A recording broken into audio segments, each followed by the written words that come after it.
We have just finished the topic of vibration isolation and transmissibility. And now we are going to solve the important types of numericals that generally come in your RTO exam. So, as I have already told you that you should make a practice of jotting down the important formulae from each chapter or each lesson. So, lesson number 11, vibration isolation and transmissibility. The important formulae start with this one. The maximum force transmitted to the foundation due to vibration of a machine with the presence of isolators. यानी isolator लगा रखे हैं machine और foundation के बीच में, लेकिन फिर भी आइसोलेटर्स के थ्रू कुछ फोर्स ट्रांसमिट होगी मशीन से फाउंडेशन पे. वो कितनी होगी maximum value? This is the answer. So the first equation that we need to take down for our numericals is the maximum transmitted force to the foundation is given by y naught under root of k square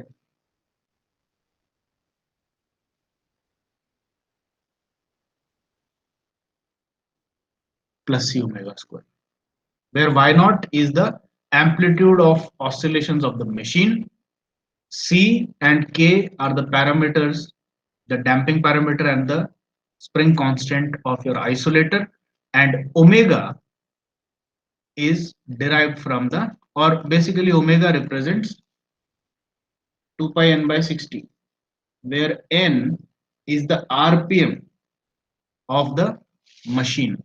So whatever your reciprocating and rotating parts are present in your machine, the RPM of that will be giving you the value of omega. So this is the first equation that we need to remember. And obviously the second equation is the equation of force transmissibility itself. That is the ratio of maximum force transmitted to foundation to the maximum force generated or provided at the machine end. And this is given by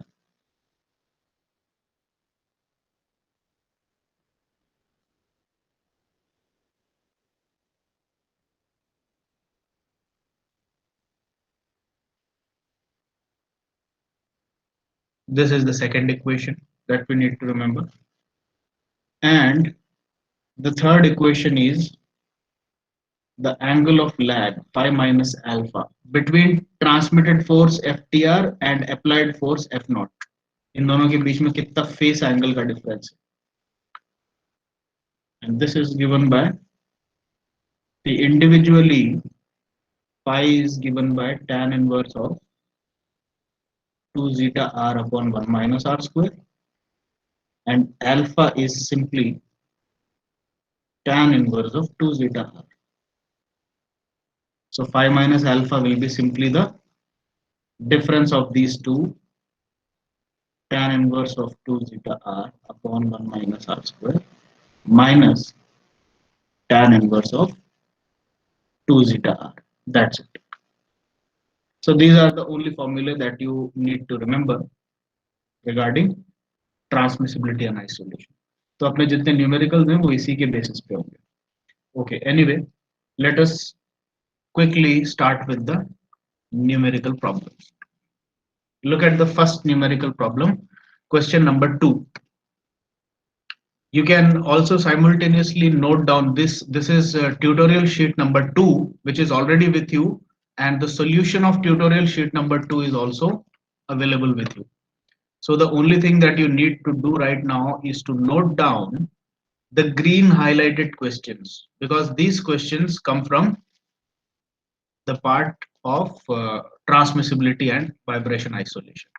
Obviously, this third question is not exactly a question from vibration isolation and transmissibility, because this is actually a question of excitation of base. But as in the previous lecture we already discussed that the formula for excitation of base, that is motion transmissibility, is exactly the same. even the response curves will be exactly the same as that of force transmissibility. So that is why I just temporarily highlighted it as green, but it actually belongs to some other section. So the first question that we will be solving is question number 2. Okay. An air compressor.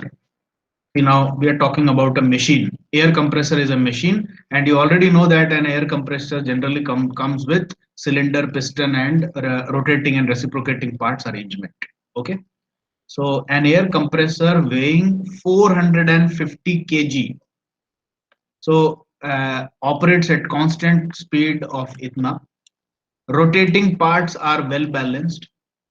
The reciprocating part weighs 10 kg and crank radius is 100 mm. See, as soon as you read this much of the question, I've already told you that in RTU, the questions won't be categorized as coming from this part or coming from that part.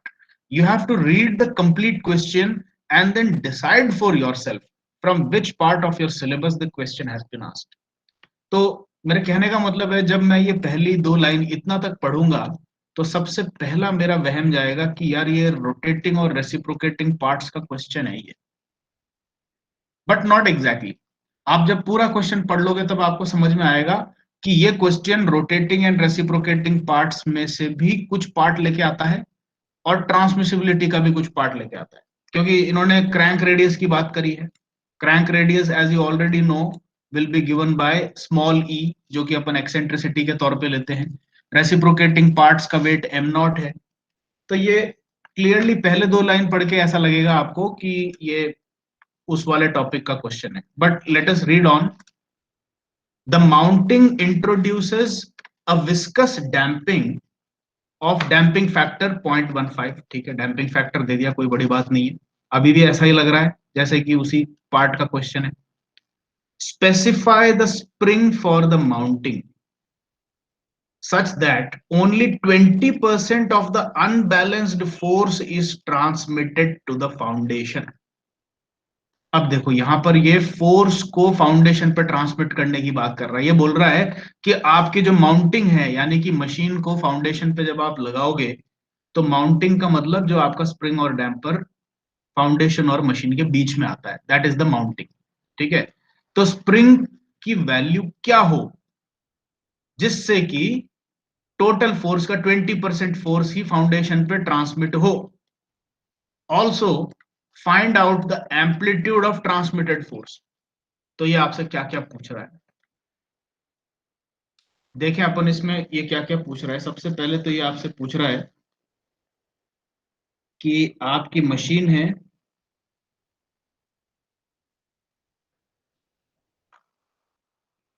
Foundation है या isolator है। Please excuse me.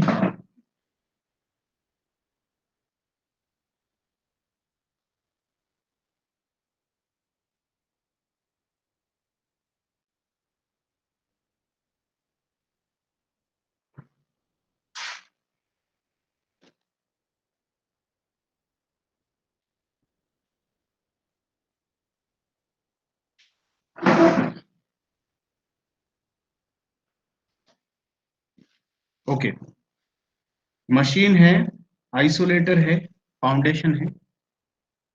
ये आपसे पूछ रहा है सबसे पहले कि अगर एफ नॉट फोर्स तो मशीन जनरेट कर रहा था और एफ टी आर फाउंडेशन पे चला गया, तो ये देखिए क्वेश्चन को वापस से रिविजिट कीजिए। Specify the spring for the mounting such that only 20% of unbalance force is transmitted to foundation. तो ये बोल रहा है कि आपका एफ टी आर जो फाउंडेशन पे जा रहा है, ये टोटल फोर्स का सिर्फ 20% होना चाहिए। ऐसा होने के लिए ये जो स्प्रिंग आपने लगाई है इसका के कितना होगा।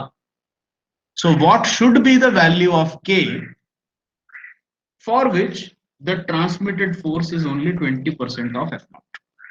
ये पहला क्वेश्चन पूछा। And find the amplitude of transmitted force also. यानी कि फिर उसके बाद पूछ रहा है कि अब ये भी बता दो कि ये एफटीआर टोटल है कितना, ये चीजें पूछ रहा है। तो अब आपका ये जो क्वेश्चन है, this is actually from both parts. So let us see ये क्या क्या करना पड़ेगा अपन को। सबसे पहले तो क्या करना है, सिस्टमैटिकली किसी भी क्वेश्चन को सॉल्व करने के लिए I told you the best thing to do is take all the given things and put them in one place. तो गिवन करके एक हेडिंग लिखो अपने आंसर कॉपी में, दिस यू शुड डू, ठीक है। And then take down all the things. अभी बोल रहा है कंप्रेसर वेइंग 450 केजी, तो ये क्या चीज है, टोटल मास हो गया। Total mass m is equal to 450 KG लिख के ले लिया अपन ने। आगे चले, operates at constant speed of 1750, machine की आरपीएम दे रखी है। कभी भी मशीन की आरपीएम दिखे तो आपको तो आंख बंद करके पता होना चाहिए कि उससे आपको मशीन की ओमेगा मिलती है। So anyway machine rpm n is given as 1750.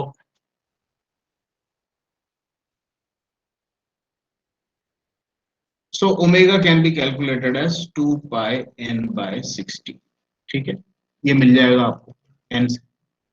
आगे चलें, और क्या दे रखा है, reciprocating part weighs 10 kg.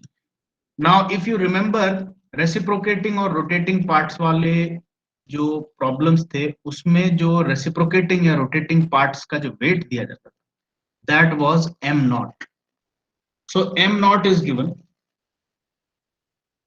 Rotating parts में m naught अनबैलेंस्ड मास का है और रेसिप्रोकेटिंग में रेसिप्रोकेटिंग पार्ट्स का मास है। Anyway it's 10 kg।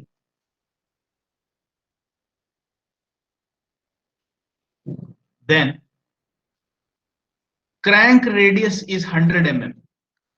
देखो रेसिप्रोकेटिंग रोटरी पार्ट्स का फिगर आपको याद हो,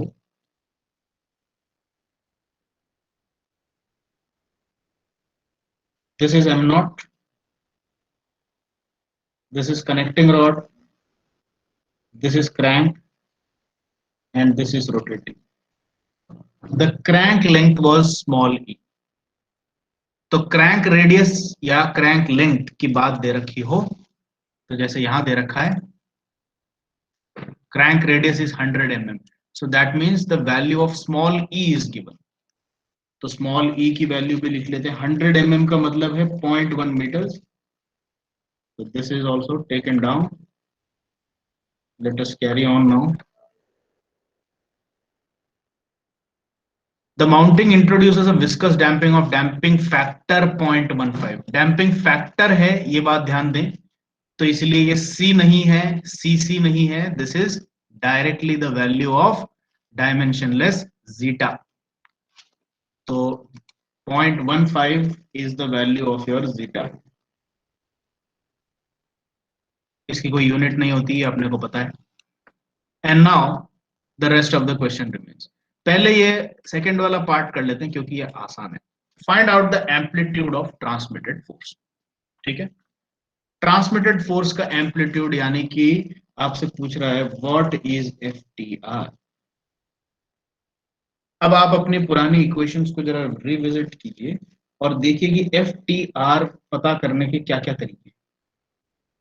अगर मेरे को किसी तरीके से, अच्छा एक गिवन इंफॉर्मेशन और लेना अपन भूल गए, specify the spring for the mounting such that only 20% of unbalanced force is transmitted to foundation.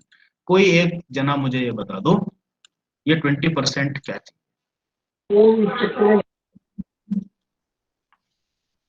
Sir, FTR equals to 0.2 of F naught.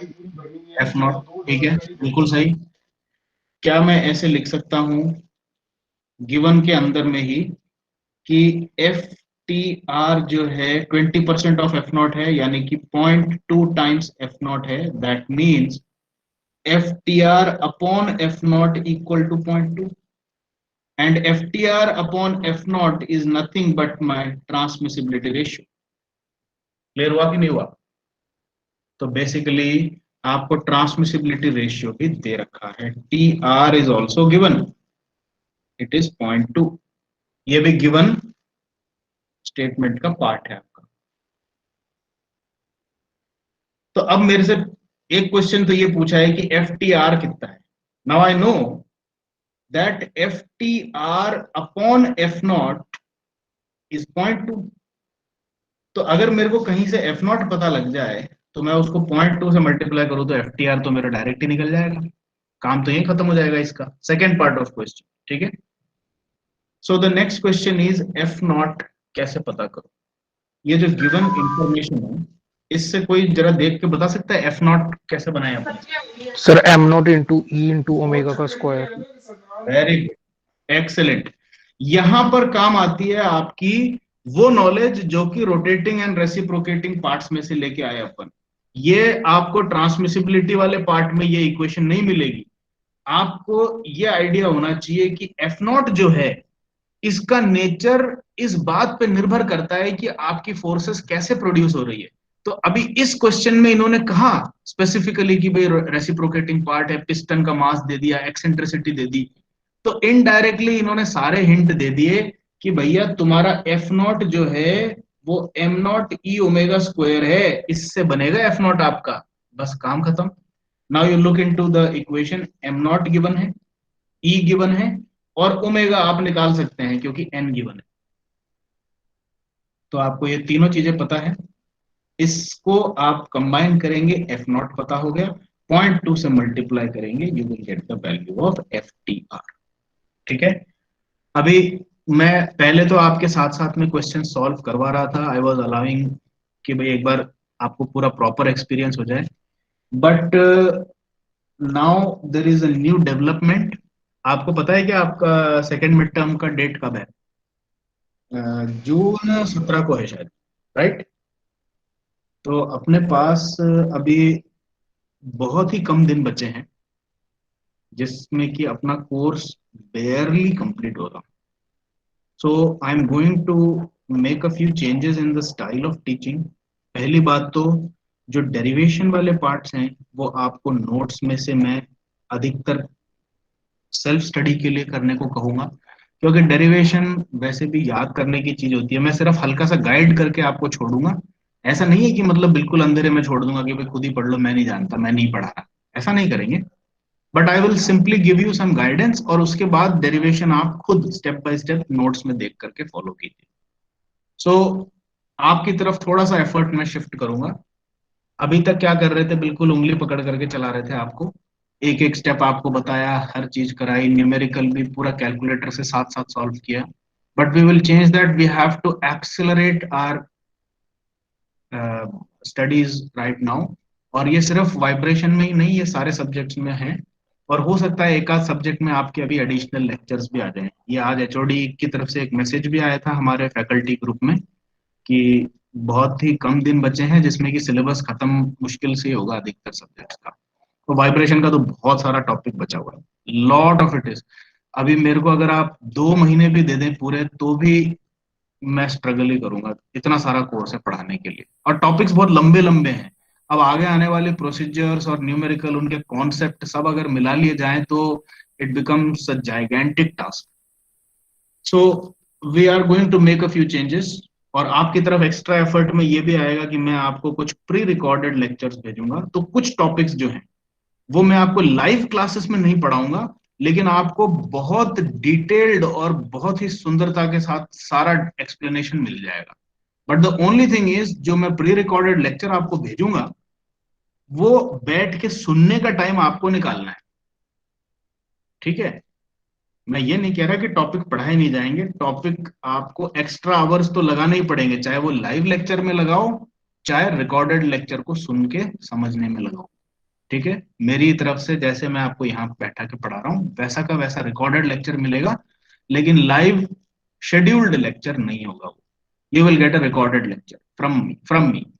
ठीक है. तो कुछ टॉपिक्स आपको प्री रिकॉर्डेड लेक्चर्स के रूप में पढ़ने पड़ेंगे और कुछ अधिकतर टॉपिक्स आपको जो डेरिवेशन वाले जो डिटेल्ड पार्ट्स हैं वो नोट्स से आपको सेल्फ स्टडी 50% करनी पड़ेगी और 50% मेरा गाइडेंस रहेगा. तो थोड़ा इस तरीके से आपको फास्ट कवरेज करना पड़ेगा सिलेबस में. ठीक है. अपना मेन फोकस ये रहेगा कि आरटीयू में जिस टाइप के न्यूमेरिकल्स आते हैं, ठीक है, देखो डेरिवेशन तो सीधे सीधे ही आते हैं, तो अगर आपने सारे डेरिवेशन रट लिए ना तो आप उसको आराम से रिप्रोड्यूस कर सकते हो, that is not an issue. वो आपके लिए भी मुश्किल चीज नहीं है। मुश्किल चीज क्या है? इस तरह के questions.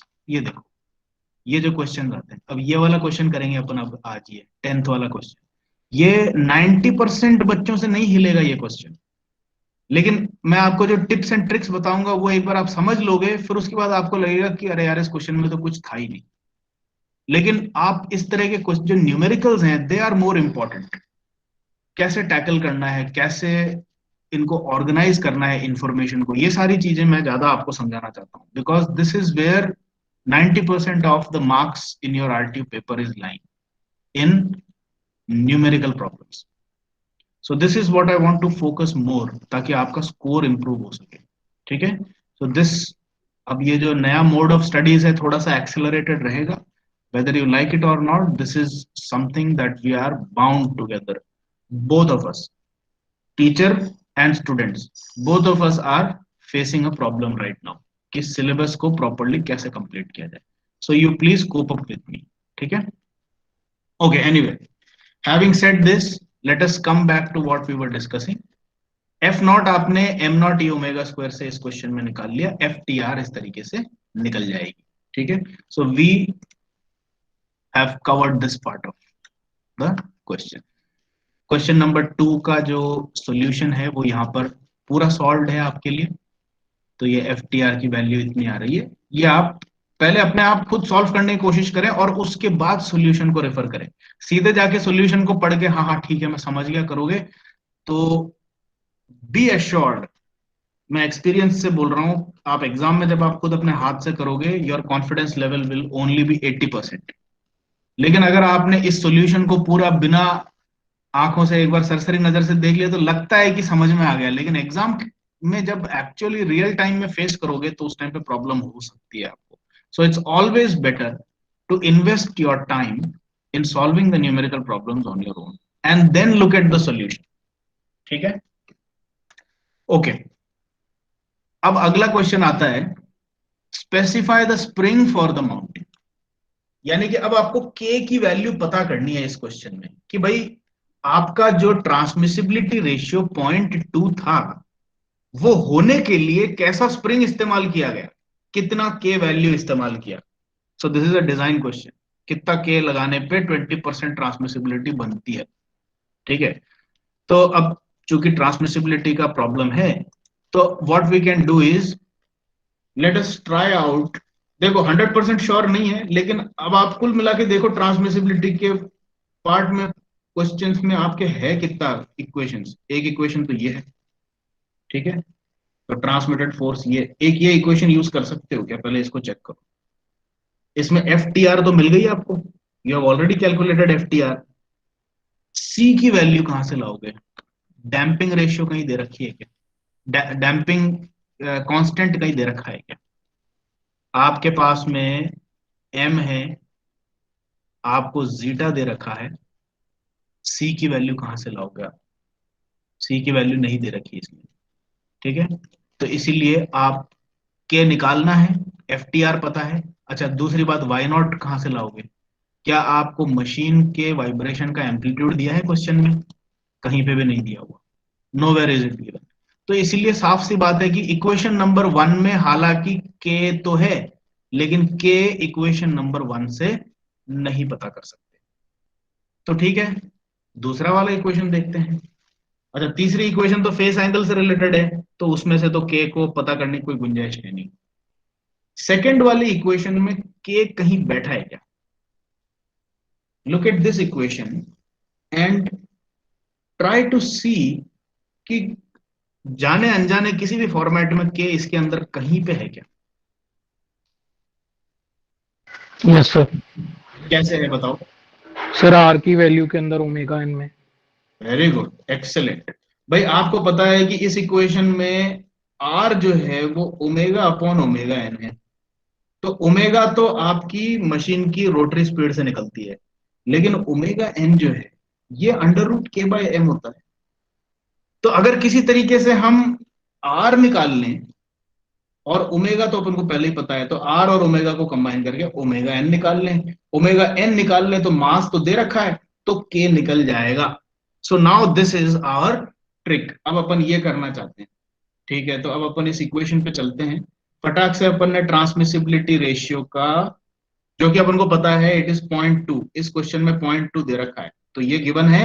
And this is under root of 1 plus 2 zeta R का whole square upon under root 1 minus R square whole square plus 2 zeta R का होल स्क्वायर।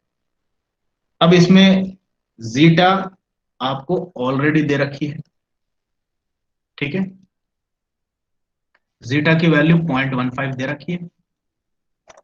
तो अब देखो इस इक्वेशन में ये पता है, जीटा पता है, आर को कैसे पता करेंगे? इसका एक तरीका तो है स्क्वायर बोथ साइड्स, ताकि ये रेडिकल पार्ट्स गायब हो जाए, ठीक है।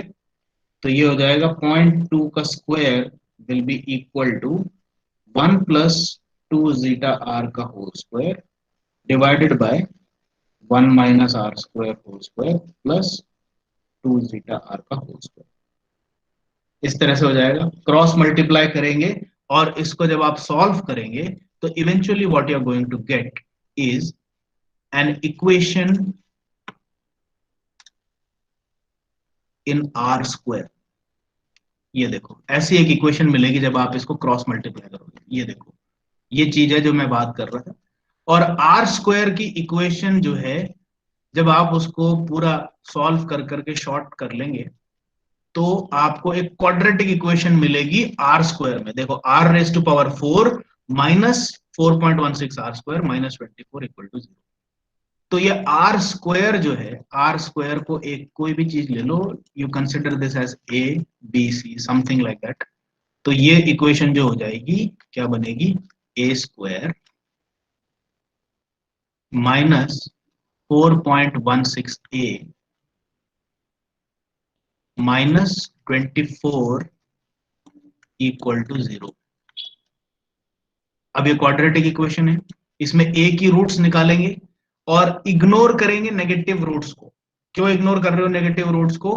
क्योंकि फ्रीक्वेंसी रेशियो नेगेटिव नहीं हो सकती, सीधी सी बात है, ठीक है। भाई फ्रीक्वेंसी रेशियो क्या है? एक तो नेचुरल फ्रीक्वेंसी है, नेगेटिव नेचुरल फ्रीक्वेंसी कुछ है ही नहीं, इस दुनिया में ही नहीं होती। और उसी तरीके से नेगेटिव ओमेगा क्या होता है? There is no meaning of negative omega.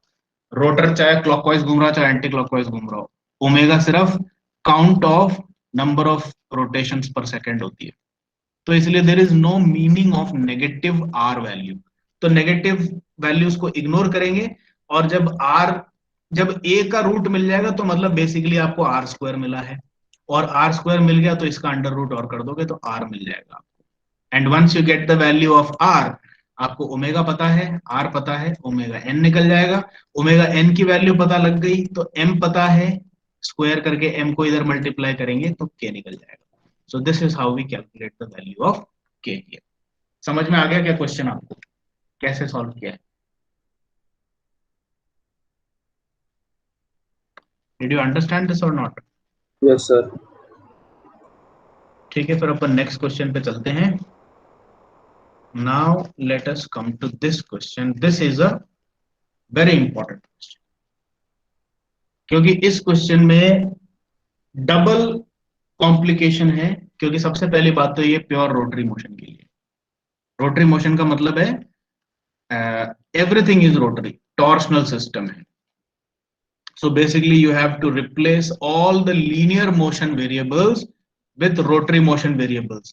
Y not, y की जगह पे थीटा आ जाएगा, y नॉट की जगह थीटा नॉट आ जाएगा, फोर्स की जगह टॉर्क आ जाएगा, मैक्सिमम फोर्स ट्रांसमिटेड की जगह मैक्सिमम टॉर्क ट्रांसमिटेड आ जाएगा। तो ट्रांसमिसिबिलिटी और वो सारे कॉन्सेप्ट सब कुछ सेम रहेंगे, but you should know how to replace everything that is in linear motion with that of rotary motion. इसकी प्रैक्टिस इस क्वेश्चन से हो जाएगी, ठीक है। ये आरटीयू में आया हुआ क्वेश्चन है, तो इसका मतलब है कि आरटीयू के क्वेश्चंस की देखो खासियत क्या है, ये भी आपको मैं बता दूं कि एक टाइप के क्वेश्चंस अगर आपके आरटीयू में कहीं पे भी आ गए तो आगे आने वाले सालों में उस टाइप के क्वेश्चंस या वही क्वेश्चन रिपीट होने के चांस बहुत ज्यादा है।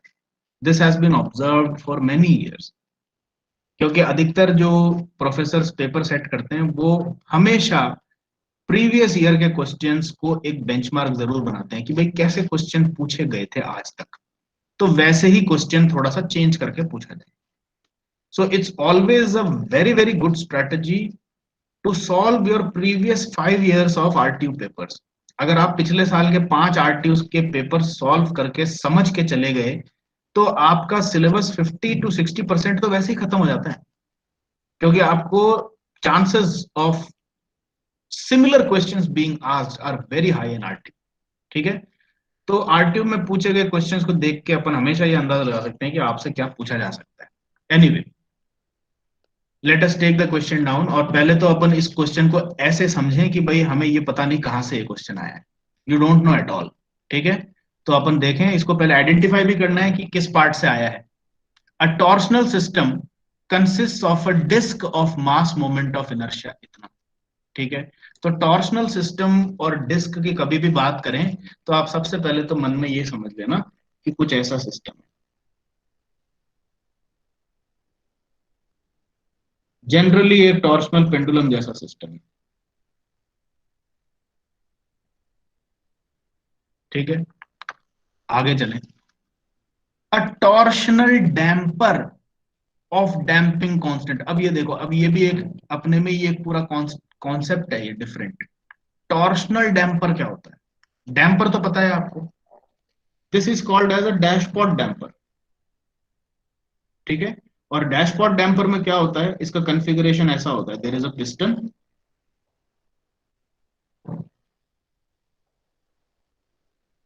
And there is a cylinder.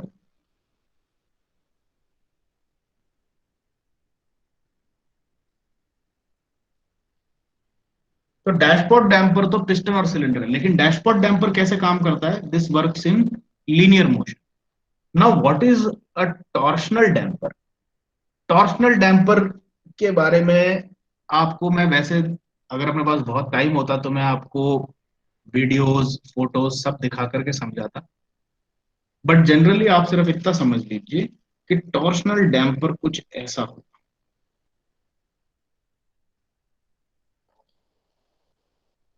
या तो शाफ्ट पे लगा दिया जाएगा, ये डिस्क नहीं है, दिस इज अ डैम्पर.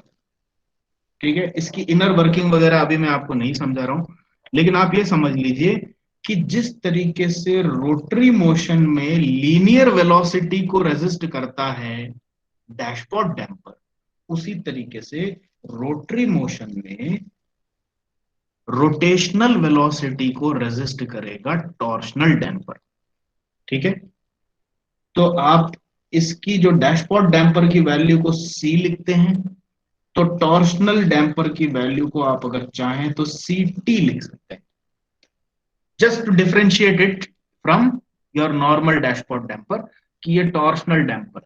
ठीक है, अब सी जो है ये क्या चीज है? ये actually force of damping per unit velocity है. तो इसकी यूनिट क्या बनती है? न्यूटन पर मीटर पर सेकेंड. तो सीटी क्या होगा? अगर लीनियर मोशन में फोर्स है तो रोटरी मोशन में टॉर्क होगा, डिवाइडेड बाय लीनियर मोशन में अगर वेलोसिटी है तो रोटरी मोशन में क्या होगा? Angular velocity omega. ओमेगा. तो आप इसकी यूनिट बताओ. न्यूटन मीटर पर रेडियन पर सेकेंड. अब आप दिए हुए क्वेश्चन में इसकी यूनिट देखो, न्यूटन मीटर सेकंड पर रेडियन. ठीक है, न्यूटन मीटर पर रेडियन पर सेकंड था, ये सेकंड ऊपर चला जाएगा, तो न्यूटन मीटर सेकंड पर radian. This is how the concept of torsional damper comes.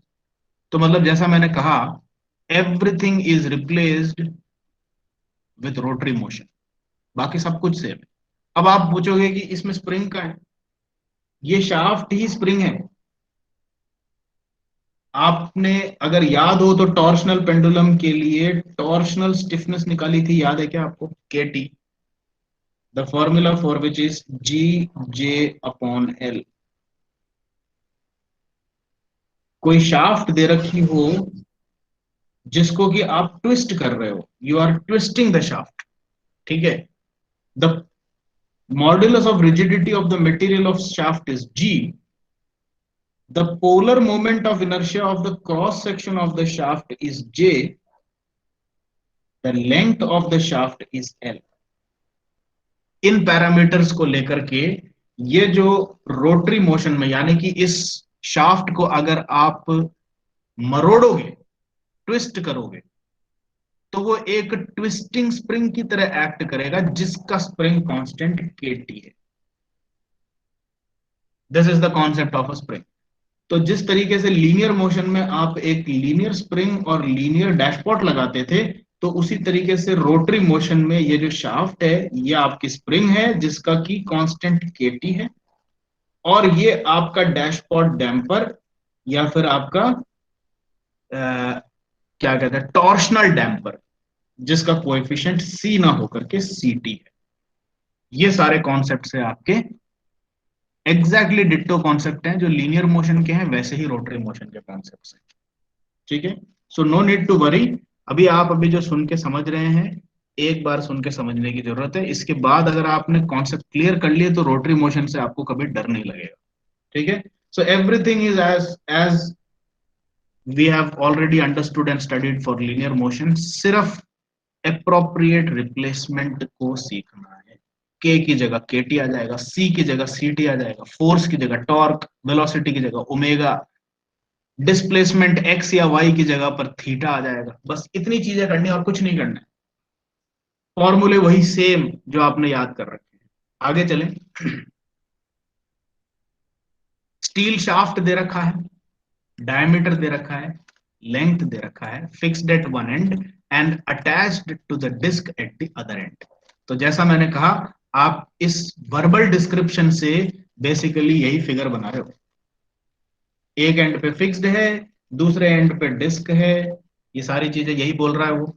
कभी भी टॉर्शनल रोटरी मोशन के लिए इसी टाइप का फिगर बनता है जनरली। ओके, और देखें, modulus of rigidity of steel shaft is 75 giga pascal. ये जी की वैल्यू दे दी। A steady angular oscillation of amplitude 2 degrees is observed when a harmonic torque of magnitude 1000 newton metre is applied to the disk। ठीक है, तो अब देखो linear motion पे मैं मास पे harmonic F not sine omega T लगाता, तो रोटरी मोशन में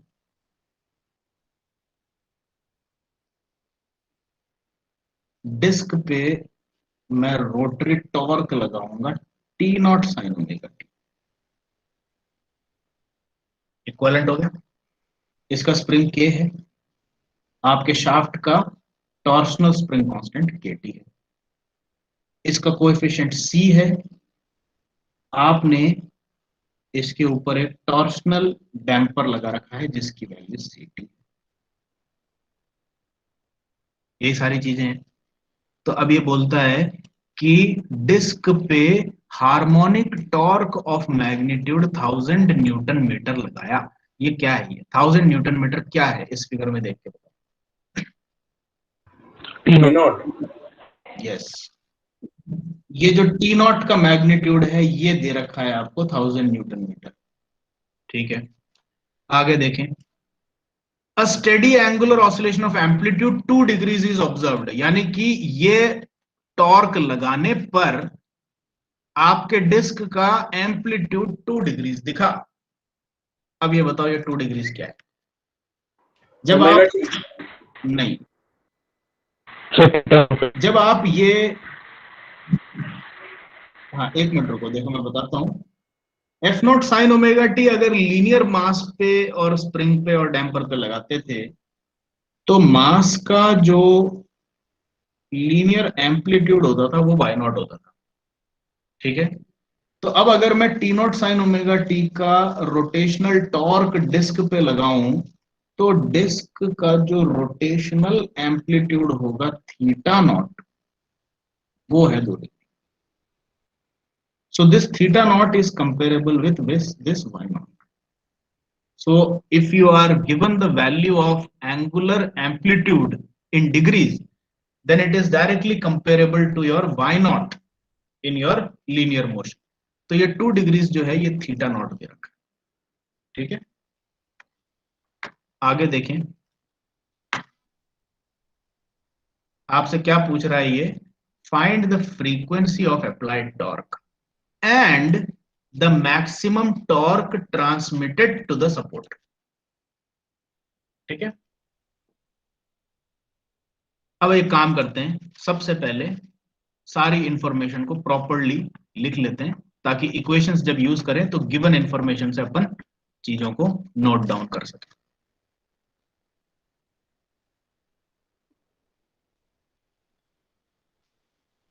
given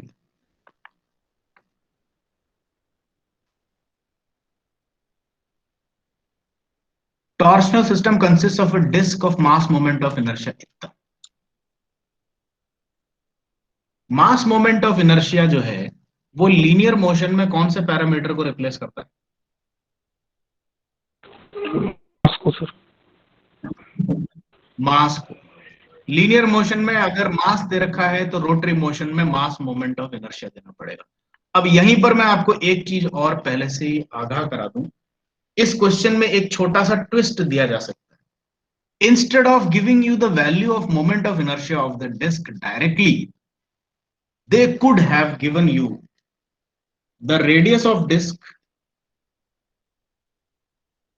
and weight of disk.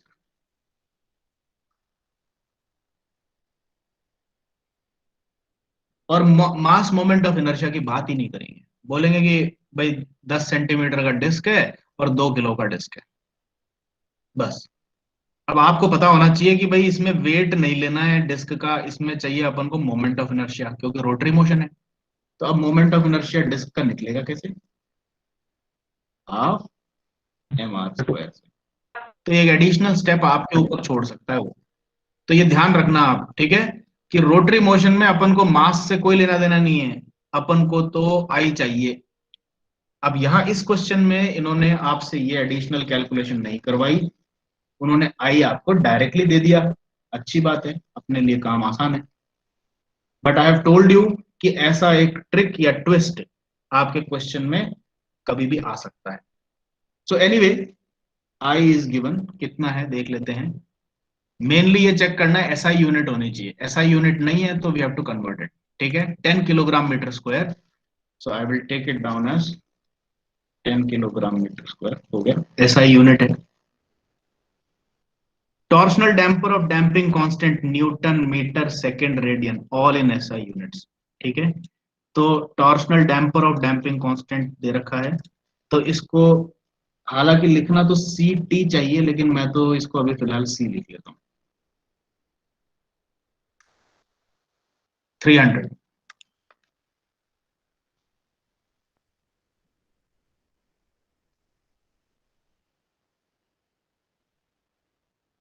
सी दे दिया।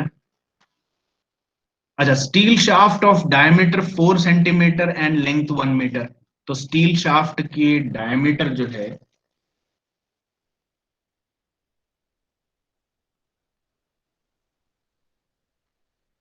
That is 4 centimetre. 4 सेंटीमीटर का मतलब मीटर में कितना हो जाएगा?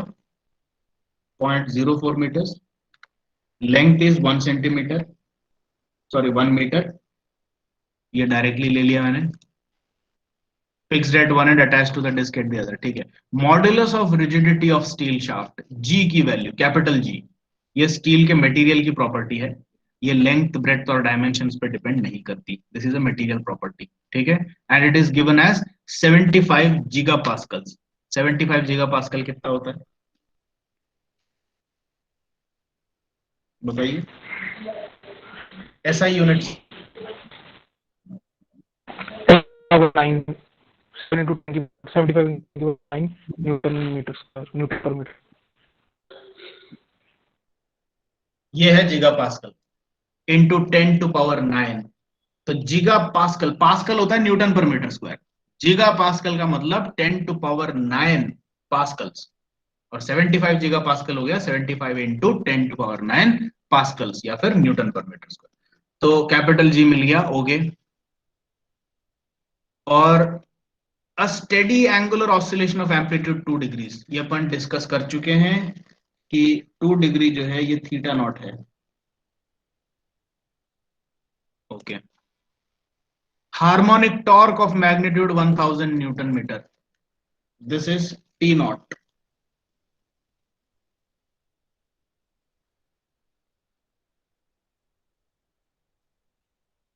ठीक है।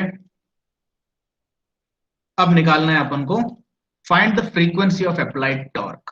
फ्रीक्वेंसी ऑफ अप्लाइड टॉर्क का मतलब ये निकालना है आपको, ये देखो यहां पर अपन ने डिस्कस किया था ना कि अपन forcing function T not sine omega t लगाएंगे, उसमें ये जो ओमेगा है अप्लाइड टॉर्क की फ्रीक्वेंसी ये कितनी है ये पता करना है, okay. And maximum torque transmitted to the support, ठीक है। तो आपने यहां डिस्क पे फोर्सिंग फंक्शन क्रिएट किया या टॉर्क क्रिएट किया, तो कुछ टॉर्क जो है वो सपोर्ट पे ट्रांसमिट हो जाएगा, या अपन इसको लिख सकते हैं टी ट्रांसमिटेड। जैसे फोर्स ट्रांसमिटेड था वैसे टॉर्क ट्रांसमिटेड सपोर्ट पे पहुंचेगा, कितना पहुंचेगा, ठीक है। तो ये चीज अपन को पता करनी है। अब अपन देखते हैं, एक एक करके चलते हैं गिवन इंफॉर्मेशन के हिसाब से।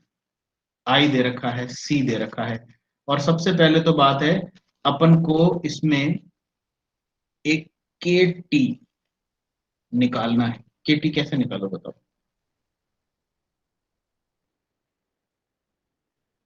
गिवन इंफॉर्मेशन जी ये खत्म हो गई,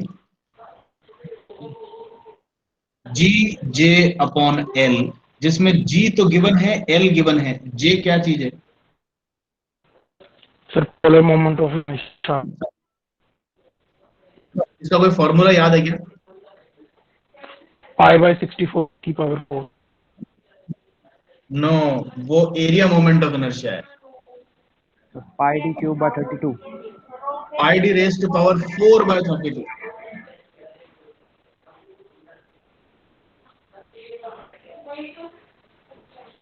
और डायमीटर ऑफ शाफ्ट आपको दे रखा है 0.04 मीटर्स, तो ये वैल्यू डालेंगे जे मिल जाएगा आपको।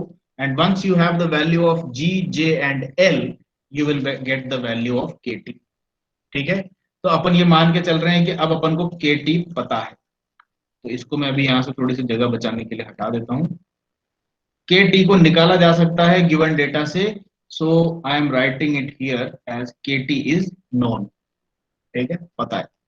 आगे चले, ये क्या पूछ रहा है, find the frequency of applied torque, ठीक है। फ्रीक्वेंसी ऑफ अप्लाइड टॉर्क कहां से मिलेगी, यानी कि ओमेगा पता करने को बोल रहा है।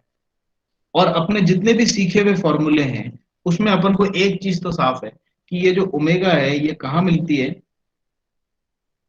ये आपकी omega upon omega N equal to R में बैठी होती है ये omega, this is where you will find it, ठीक है।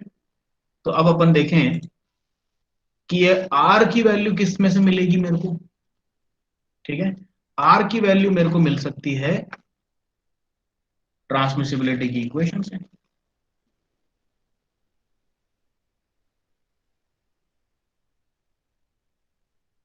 ट्रांसमिसिबिलिटी की equation force transmitted upon maximum force होती है। But for rotary motion I will replace these two with torque transmitted divided by maximum torque, और formula वही रहेगा,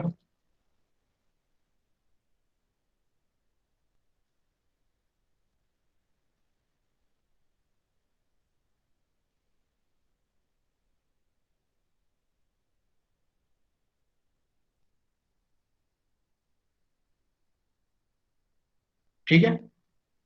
अब देखो, क्या मुझे जीटा पता है क्या, आर पता करना है मेरे को तो, ठीक है। I want to find out R somehow. कैसे पता करेंगे आर, आर पता करने के लिए बाकी सारी चीजें पता होनी चाहिए, ठीक है। पहले जीटा देखें, जीटा भी पता होना चाहिए, लीनियर मोशन में जीटा होता c बाय सी सी, ठीक है। अब यहां पर आपके लीनियर सी तो है नहीं, लीनियर सी सी भी नहीं है, तो आपको क्या करना पड़ेगा, सी और सी सी को हटा करके टॉर्शनल सी और टॉर्शनल सी सी लाना पड़ेगा। टॉर्शनल सी की वैल्यू गिवन है क्या अपने को, ये मैंने यहां पर टी नहीं लिखा था, let us write T once again. C T is given,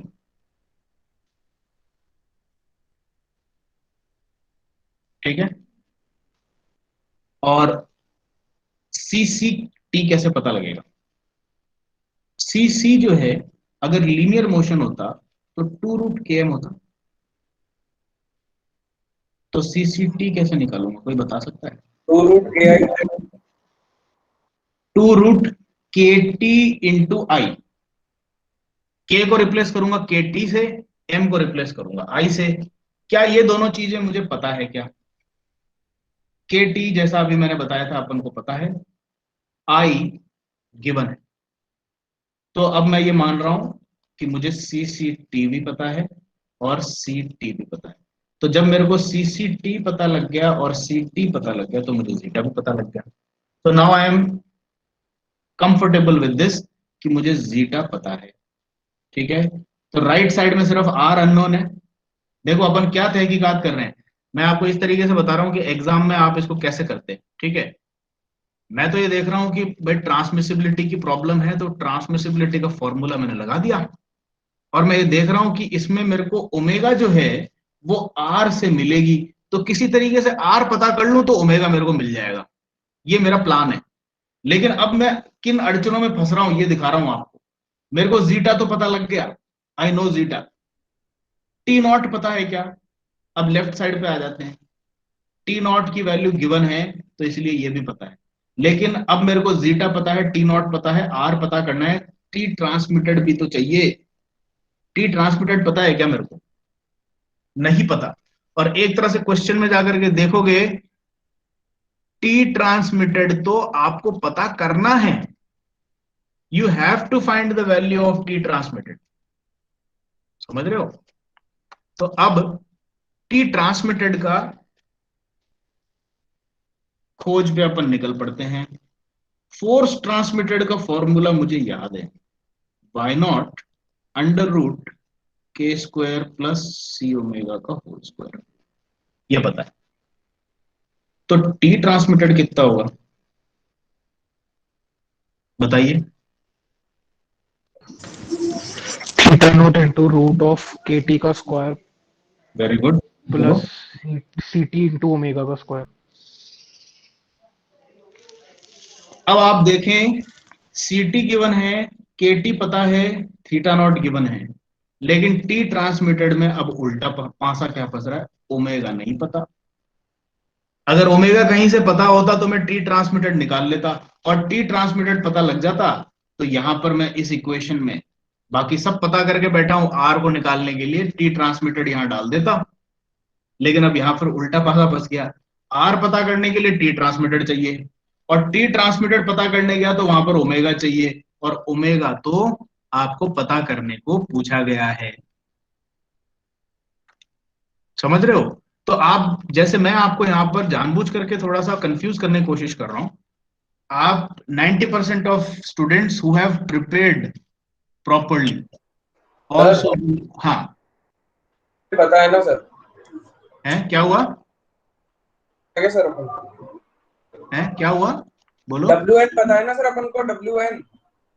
हाँ डब्ल्यू एन पता है, लेकिन डब्ल्यू नहीं पता ना। हाँ तो सर ओमेगा की वैल्यू R इंटू WN रख देते हैं ना, तो R की वैल्यू निकल जाएगी सीधी उससे। आर की वैल्यू कैसे निकलेगी बेटा, वही तो मैं आपको समझा रहा हूँ, आर की वैल्यू निकालने के लिए टी ट्रांसमिटेड चाहिए ना, टी ट्रांसमिटेड है नहीं ना अपने पास। देख रहे हो आप इस इक्वेशन में, आप वही मैं बोल रहा हूँ, जीटा पता लग गया, टी नॉट पता लग गया, लेकिन आर निकालने के लिए टी ट्रांसमिटेड भी तो चाहिए लेफ्ट हैंड साइड पे, समझे। बोलो क्लियर हुआ कि नहीं हुआ। फिर अपन टी ट्रांसमिटेड पता करने गए, टी सर ट्रांसमिटेड, सर इसके अंदर अगर ओमेगा की जगह अपन ओमेगा n इंटू आर रख देते हैं तो टी ट्रांसमिट की वैल्यू आर के फॉर्म में निकल जाएगी इस इक्वेशन से। ओके, फिर उसको निकाल के अपन उस वाली इक्वेशन में रख देंगे, वेरी गुड, तो फिर इससे आर की इक्वेशन टोटल बन जाएगी और आर पूरा निकल जाएगा। ठीक है, अच्छा आइडिया है। और लेट मी टेल यू, ये 100% करेक्ट स्ट्रेटजी है और इससे आपका आंसर आ भी जाएगा, पक्की बात है। Very good, intelligent thinking. लेकिन मैं आपको एक दूसरा आसान तरीका बताता हूं। इसके अंदर ये जो चीज है 2 डिग्री, इस चीज को अपन कहीं यूज नहीं कर सकते क्या?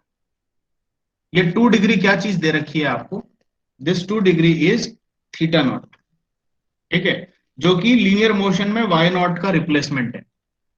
अब एक इक्वेशन देखो, फोर्स्ड वाइब्रेशन की प्रॉब्लम है ना ये, चाहे ट्रांसमिसिबिलिटी की प्रॉब्लम हो, चाहे एक्साइटेशन ऑफ सपोर्ट हो, चाहे रोटरी मोशन हो, चाहे रेसिप्रोकेटरी मोशन हो, चाहे कुछ भी हो, किसी भी टाइप की फोर्स्ड वाइब्रेशन की अगर प्रॉब्लम है तो मैग्निफिकेशन फैक्टर का फॉर्मूला तो हमेशा वैलिड है। और लीनियर मोशन में magnification factor is Y nought upon Y S T, and this is given by 1 upon under root of 1 minus R square का whole square plus 2 zeta R का whole square, ठीक है। और अगर ये रोटरी मोशन है तो ये राइट हैंड साइड तो वैसा का वैसा रहेगा, लेफ्ट हैंड साइड क्या चेंज हो जाएगा? This will become theta naught upon theta S T equal to same thing, ठीक है। अब देखो, थीटा नॉट आपको पता है, जीटा आपको पता है, आर निकालना है। थीटा एस टी कैसे निकलेगा? अगर वाई एस टी मैं पूछता कितना है तो आप बोलते it is F not upon के, तो थीटा एस टी क्या होगा आप बताओ? टी नॉट अपॉन के टी। टी नॉट अपॉन के टी होगा। अब देखो, टी नॉट पता है, के टी पता है, तो इसका मतलब थीटा एस टी पता है, थीटा नॉट भी पता है, जीटा भी पता है। तो मैं यही बता रहा था अभी, एक बच्चे ने मेरे को ये अच्छा ट्रिक बताया, इस एंगल से मैंने भी नहीं सोचा था, लेकिन इन्होंने, दिस प्रूव्स कि he is very attentive and he is intelligent also, very intelligent. इन्होंने एलिमिनेशन का प्रिंसिपल लगाया और बोला कि भाई ये जो ओमेगा है इसको आप तो आर ओमेगा एन रख दो, और ये जो T transmitted R omega N के टर्म्स में ले जाकर के यहां रख दो, तो पूरी इक्वेशन में फिर अननोन सिर्फ एक ही रह जाएगा, R. Excellent technique, very good. लेकिन इससे आपकी इक्वेशन बहुत ज्यादा कॉम्प्लिकेटेड हो जाएगी, ठीक है। ऑल्टरनेटिवली मैं आपको सीधा सीधा उपाय बता रहा हूं, आप ट्रांसमिशन या ट्रांसमिसिबिलिटी की इक्वेशन यूज ही मत करो। अपने को डेटा में थीटा नॉट दे रखा है और ये दिया ही इसीलिए है ताकि आप मैग्निफिकेशन फैक्टर का फॉर्मूला यूज करो, ठीक है। मैग्निफिकेशन फैक्टर का फॉर्मूला हर उस टॉपिक पे लगेगा जिसमें फोर्स्ड वाइब्रेशन है, तो सीधी सी बात है, ट्रांसमिसिबिलिटी का क्वेश्चन है तो उसमें भी लगेगा। तो अपन मैग्निफिकेशन फैक्टर के फॉर्मूले को लेकर के आए, और इसमें जैसा मैंने बताया आपको थीटा नॉट पता है, थीटा एस टी पता हो गया, जीटा पता है, तो सिंपली वही squaring both sides and solving for quadratic equation of R, you will get the value of R.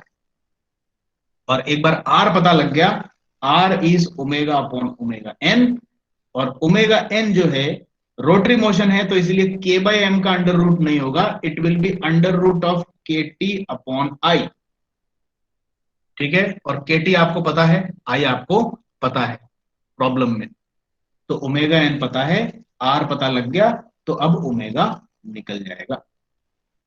और एक बार ओमेगा निकल जाए फिर उसके बाद टॉर्क ट्रांसमिटेड, जो सेकेंड पार्ट ऑफ क्वेश्चन है, find the frequency of applied torque, omega तो निकाल ही लिया आपने, and maximum torque transmitted to support, ये यानी कि टॉर्क ट्रांसमिटेड का फॉर्मूला। और टॉर्क ट्रांसमिटेड का फॉर्मूला जो है अपने स्टैंडर्ड फॉर्मूला के हिसाब से theta nought under root of K T square plus C T omega का स्क्वायर।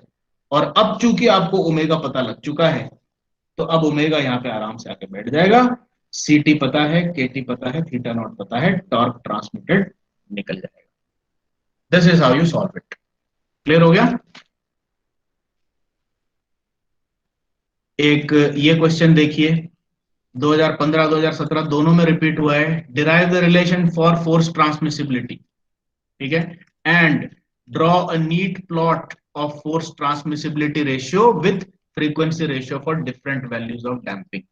तो यहां पर आपको वो डेरिवेशन देना है और साथ में आपको वो ट्रांसमिसिबिलिटी कर्व्स बनानी है, ये वाली कर्व्स बनानी है आपको।